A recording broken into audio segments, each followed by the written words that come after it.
નર્મદા જિલ્લાની પંચકોશી પરિક્રમા દર વર્ષની માફક આ વર્ષે પણ 19/3/26 થી શરૂ થવા જઈ રહી છે. લગભગ 17/4 સુધી એટલે એકાદ માસ સુધી આ પરિક્રમા ચાલે છે.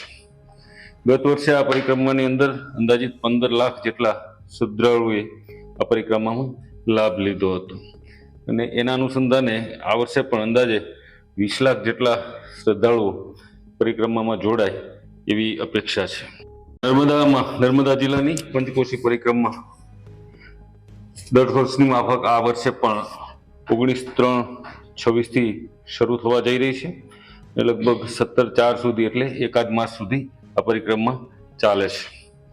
ગત વર્ષે આ પરિક્રમાની અંદર અંદાજિત 15 લાખ જેટલા શ્રદ્ધાળુઓએ આ પરિક્રમામાં લાભ લીધો હતો અને એના અનુસંધાને આ વર્ષે પણ અંદાજે 20 લાખ જેટલા શ્રદ્ધાળુઓ પરિક્રમામાં જોડાય એવી અપેક્ષા છે.